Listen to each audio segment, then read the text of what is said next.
What's going on is yours truly. Just say it with me. They call me Mr. TALIAFERRO'S. How's everybody doing out there? Real quick.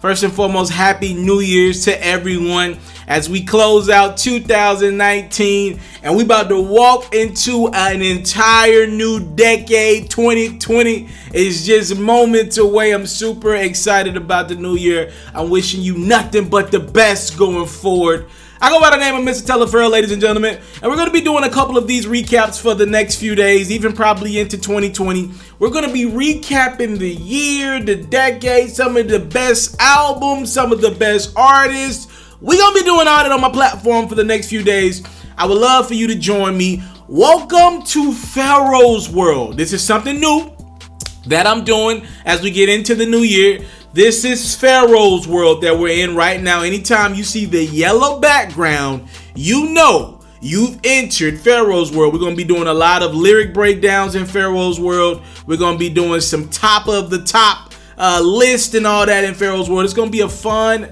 thing that we do on this platform. I cannot wait to show you more of it in 2020. So let's get started with a very controversial conversation. Top albums of the decade. Oh my goodness. Now, this was my first decade as a grown person, so a lot of the music that we're about to talk about hit differently.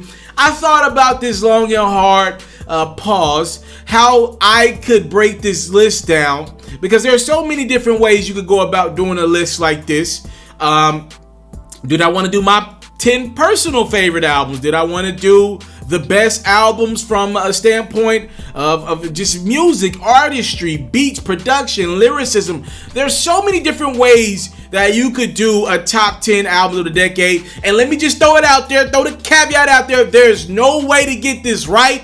There's no way to get this wrong. This is tough, ladies and gentlemen. So what I decided to do was give you guys my top 10 impactful albums of the decade, meaning these are the 10 projects I thought had the most impact this decade. Now I want to start here with a couple of my personal favorites, just to let y'all know that it's still in me. A couple of my personal favorites of the decade was Yo Gotti's CM7, Moneybagg Yo's Heartless, Ferro, Gucci Mane's Trap House 3, the Migos' Young Rich Nicks. So those were a couple of my favorite projects of the decade. In regards to Yo Gotti, I just feel like Yo Gotti is my favorite artist of all time, and CM7 was the project that literally got me out of a bad place. I mean, literally, there's street bang after street bang on that bad boy. You're talking about F Your Best Friend. I mean, Bulletproof. That might be my favorite project of all time. I am from Memphis. Let me set off that disclaimer.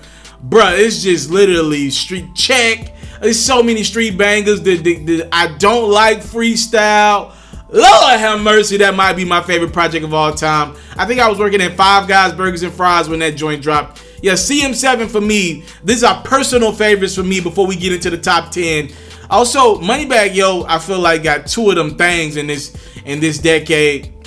The Ferro joint was when he was coming up, right before he really popped. I feel like in a big way, the Ferro joint had banger after banger after banger on it. Then he turned around and dropped Heartless, that I felt like is a phenomenal body of work. Obviously headlined by records like Don't Know. Bro, that thing, that's another one that ain't got to me, a bad record on it. There's no skippables on Moneybagg Yo's Heartless. The joint with Lil Durk, one of my favorite records. I was just starving in apartments. It's like yesterday. That album is amazing from Bag. I've told him that to his face. That Heartless joint, that is a classic. I know it might have been a little before his time as an artist, but that one was a classic. So let's get into the list. I want to name you guys a couple of honorable mentions. I feel like if I didn't talk about these two projects, people would kill me in my comment section, and I don't like being killed in my comment section, though I know it's going to happen. A couple honorable mentions that did not make my list, and I'll tell y'all why they didn't make the top 10. Kendrick Lamar's To Pimp a Butterfly did not make my list. Here's why. I didn't like the album, and I don't mind saying that. Trust me, Kendrick Lamar is going to be on this list enough. I just didn't like the album. I thought it was good. It came out while I was on spring break. By the way, that I think that is worth noting. I was in spring break in Florida somewhere living my best life. I was not trying to hear a socially conscious album from Kendrick. This dick ain't free. I do want to acknowledge that this album had a lot of impact with the culture. A lot of people believe Kendrick Lamar was the guy that set off mainstream rap talking about a lot of black issues. We always get the black movies talking about black issues, but Kendrick Lamar made an album pretty much telling black people that we gonna be all right. So I do want to big Kendrick Lamar up for To Remember Butterfly. A lot of people have that as the best album of the decade. I do not, but I thought it was worth noting. Also, Drake, Nothing Was the Same. To me, this is still, to this day, Drake's best rap album. It's not in my top 10 just because there's a lot of other albums I felt like had more impact, and Drake will be in my top 10, but I just felt like that Nothing Was the Same was a phenomenal body of work. I had a lot of joints that I still like. That might be my favorite Drake album overall, but there's just a lot going on with that body of work, and I just wanted to give it some respect and love from Drizzy Drake. What was that, 2013-ish?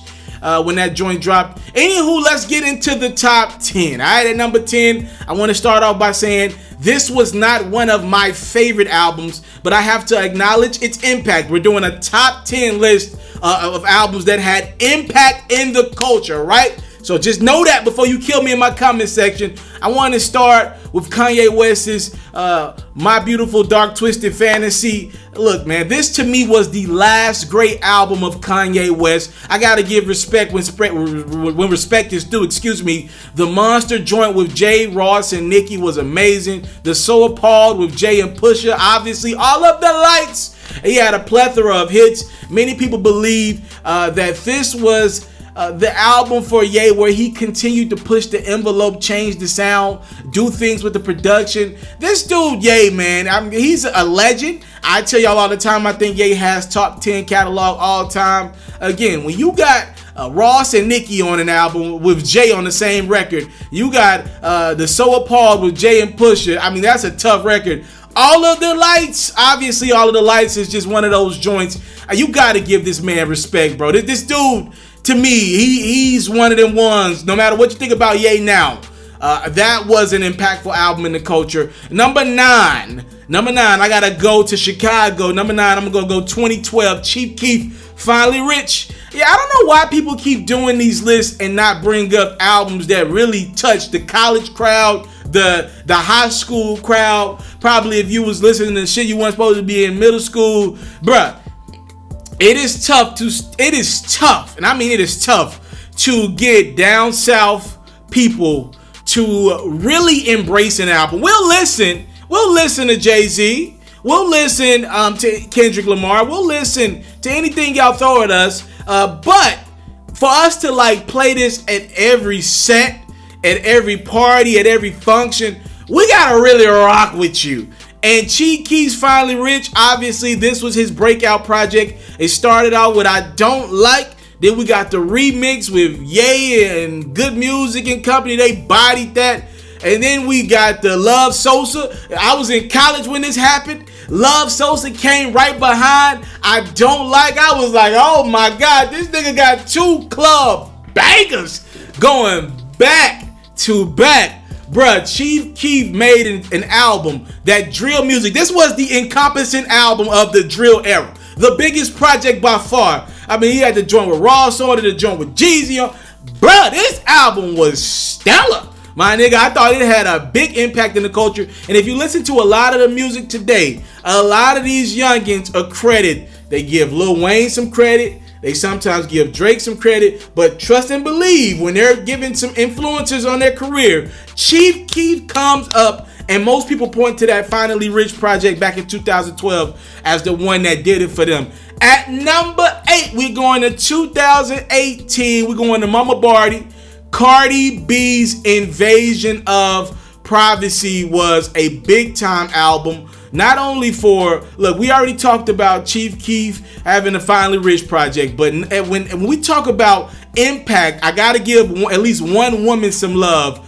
Cardi B really did her thing with Invasion of Privacy. She flat-foot gay women any type of mode that they wanted to get into. She gave women the opportunity to get ratchet with records like Bodak Yellow and other records like Cardi. But she also made women feel love with records like Be Careful With Me. This was a stellar project. This set Cardi B up. Her life has been changed from this project. This joint had hit after hit after hit. Remember, I ain't even talk about pop records like I Like It Like That. I Like It Like That. This album from Cardi B, it was a shocker to me. I did not believe she could produce an album as amazing and critically acclaimed as it was. But Barty did it with the help of a lot of people. She did it, and I want to give her respect. Women love this project, and I feel like from an impact standpoint, the biggest attribute that this album had was that it allowed the ratchet chick that felt like she never had a chance in music, that was just a stripper, whatever she was, the bartender, they now feel like they have a chance to be artists. And when they look back at a project and an artist that significantly impacted that movement, you gotta give Cardi B and her Invasion of Privacy album back in 2018 the credit and credence for that. At number 7, in 2011, Jay-Z and Kanye West delivered a classic album with Watch the Throne. Look, man, I'm gonna be real. I'm gonna be really, really real with you.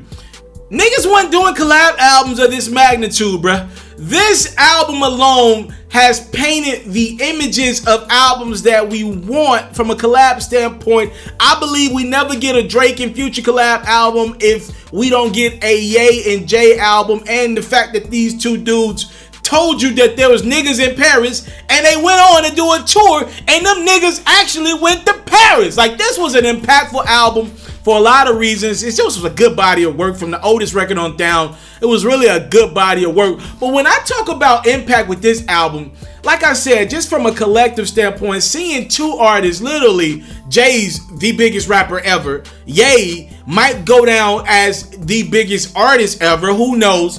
Seeing these two dudes come together at their peak, because Jay's still peaking somehow, some way, and Ye was at his peak around that time in 2011.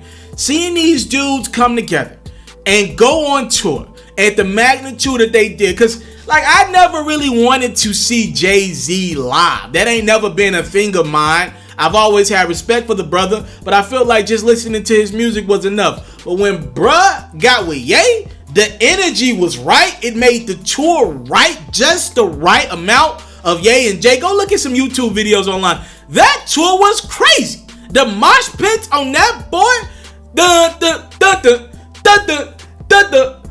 Like motherfucker want to try me. Kids nigga want to try me. Let's fit together to a motherfucker right me. Can you please remind me? I post on this shit. Like, I'm getting hyped just thinking about it. That was an impactful moment in the culture. At number 6, a lot of people gonna disagree with this one. 2016, Chance the Rapper's Coloring Book album makes my list. Look, I'm gonna bring up once a week. I'm gonna bring up the new parlay of my platform, Corey, my dog. I feel like Chance the Rapper was a guy that I didn't like. I feel like the base of the people who follow this platform, I feel like we didn't listen to Chance that much in 2016. This album changed my mind completely on Chance. My homie Corey put me on him. Look, Coloring Book is an amazing body of work. Fucking from the mixtape joint, I don't want to still care about the mixtape. Still care about. Obviously, he had the mainstream success with Wayne and 2 Chainz with the you don't want no problems with me. But there's a lot of substance in this project, like the we don't do the same drugs no more. I really like this album, and I feel like the impact of this album is simple. It gave a group of kids that had already loved Chance the Rapper from Acid Rap, what was that, 2013? It gave them a mainstream guy.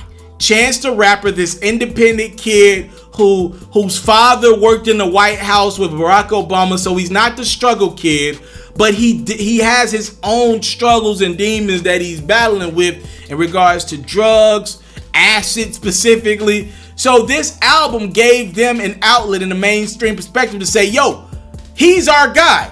You see how good his music is? We got a lot of people like that who's got good music. give them a chance. And I feel like music has kind of changed since this Coloring Book album.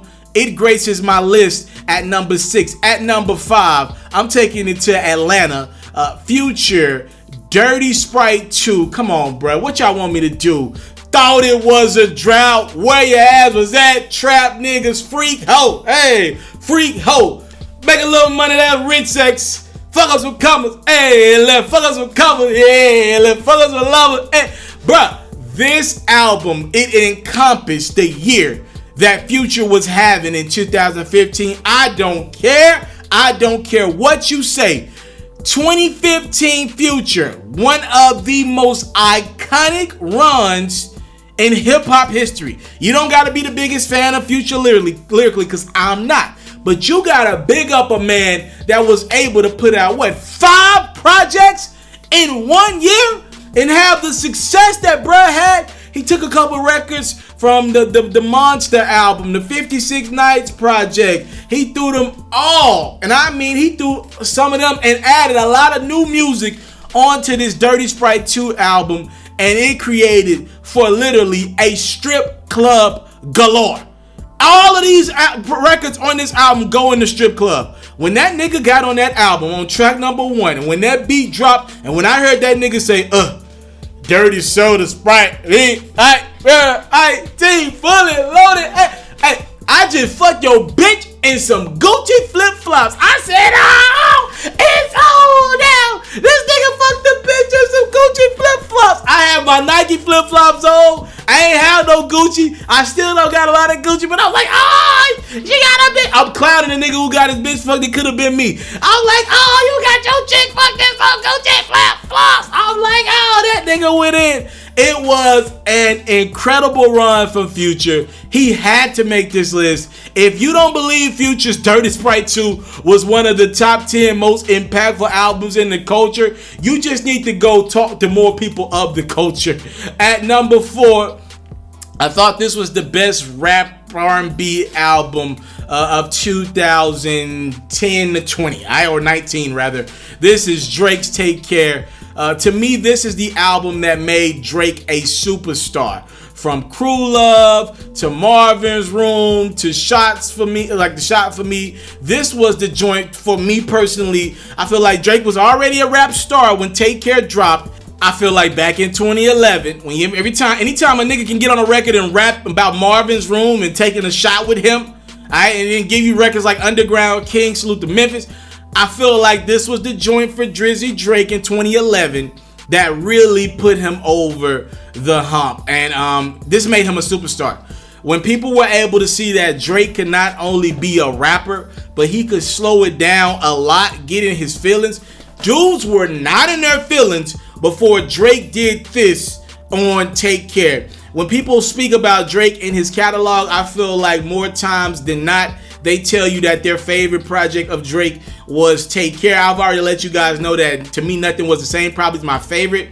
But from an impact standpoint, this is the go-to Get in Your Feelings album. And everyone knows at least 5 joints off this album. Anytime the beats drop specifically, you know you about to be in your feelings, crying. I was actually in and out of a relationship at this point in the game, so this one especially had me in my feelings. I think my chick dumped me, alright, and that's great. You do you. I had Drake's album to get through the pain and cope with it. He let it be cool for niggas to open up and get in their feelings. I'm not talking about a nigga that's playing around with the feelings and all that. I'm talking about actually saying, I'm vulnerable, I'm hurt, but I could still rap you under a table.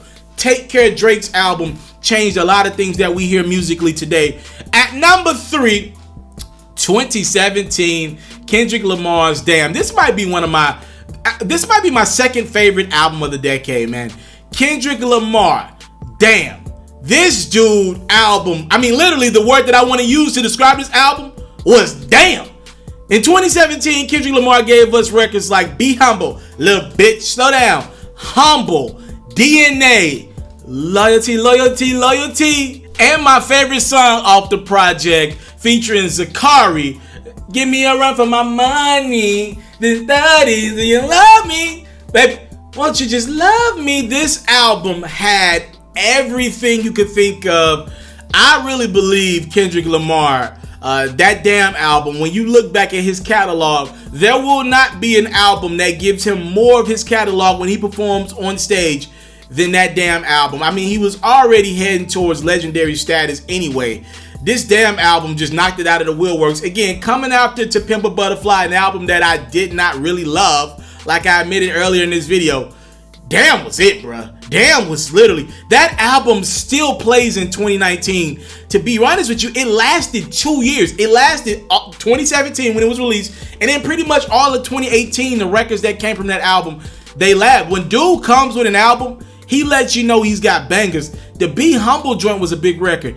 DNA, that empowering record that DNA was, to me, Kendrick Lamar, man, this was the one that, without a shadow of a doubt, even if you didn't like To Pimp a Butterfly, you had to give this man credit. Hold on to Kendrick Lamar. We're not done with him as we move on to number 2. Let's go to 2014. J. Cole, 2014, Forest Hill Drive. This album has been the biggest gift and curse to Cole in his career. What this album did was it made Cole a rap legend, in my opinion. But now he will always be chasing the acclaim of this project for the rest of his life. He told us about the first time he had sex, looking up to Uncle Phil from the Fresh Prince of Bel-Air. He convinced us to love yours. Apparently, bruh, this dude did everything. And also, what I don't think Cole gets enough credit for on this album was the outro on that was just classic. One of the best outros as he thanked everybody leaving the project. I thought that one was even a joint that you can't skip. The Fire Squad joint. Bro, I was in a really bad place in college at this one. I'm not going to say a really bad place, but my car was giving me problems. So I had to walk a lot of places because my car, literally every time I cranked it and drove 5 minutes, it was shut down on me. So I was walking a lot, trying to go get different things, get water to fill the car up and all that shit. And I had a lot of time with myself. This one released late 2014. Really, it was a 2015 album. I think it released December 9th, if I'm not mistaken, of 2014. So it really was a 2015 project. So I had a lot of time by myself to walk in the winter with this album that literally was simply amazing from J. Cole. I can't say enough about this album. The dude really just gave us his life in a timeline setting. And we just was pretty much able to grow up with J. Cole again through his music, and I think it is a phenomenal body of work. Again, the impact that this album had was J. Cole has been so great at focusing in on a fan base, and he showed us in this project you can stick to that college fan base, because that's what Cole's whole thing really centered around, was the college fan base. This album proved that you could not only have a specific fan base, but that fan base can still grow and become other things. Because now Cole, I think with that album, he now has the respect of the real rap heads, of other people. Like, this dude can do arena tours because of that album. And last but not least, number 1 in the hood for me, the biggest album of this decade has to be Kendrick Lamar's Good Kid, Mad City. This album is absolutely flawless. There is nothing wrong you can say about the album. The lyrics, the features. You got Jay-Z, Drake, Snoop Dogg, and production everywhere from Dr. Dre. You got records like Poetic Justice, Swimming Pool, and Bitch Don't Kill My Vibe. For the radio hits, the real rap fans will enjoy records like Money Trees, The Backseat Freestyle, Mad City, obviously, and a lot more. Everywhere you go, there's a hit on this album. Everywhere you go, there's great rapping on this album. Everywhere you go, there's great production on this album. There's skits in this album that literally take you to this dude Kendrick Lamar, who let it be known he was a good kid living in the Mad City. And I feel like Kendrick Lamar gave people like me a voice, meaning I come from nothing. But overall, I feel like compared to some of my peers, I ain't got no bodies on my hand, but I really am from the hood. I really was around a lot of things growing up. But shit, I was just a good kid living in a mad city, hell, the mad world. And I feel like Kendrick Lamar gave us a voice. This dude had literally, it was a hits everywhere. Like, literally, he had so much success. It's Grammy nominated. This dude, Good Kid, Mad City. Kendrick Lamar, 2 out of the 3 top albums of the decade go to Kendrick Lamar. That just tells you how highly I think of this dude. He is, to me, as acclaimed an album we're gonna have. I can't wait for new music from Kendrick. We're likely getting in 2020. He tops my list as the best album of this decade. This is a 30-minute video. I gotta get the hell up out of here. Y'all, please let me know in the comment box below. And thank you if you watched this video in totality. Let me know what you think about my list. Let me know where you agree, where you disagree, all that great stuff. This is my list of top albums of the decade. Salute to everybody that made the list. Salute to the artists that were on the fence. All that great stuff. Yeah, let me know your top 10 albums of the decade as we close it out. Let me know in the comment box below. Please stay tuned to the Black Platform. I'm sweating as I make this video. I still got to do my artists of the decade, my favorites of 2019. All that great stuff is coming your way. You want to be locked and loaded to the platform, Mr. Taliaferro. I thank you guys so much for the time, love, and support. I don't take it for granted. Happy New Year, everybody. Welcome to 2020.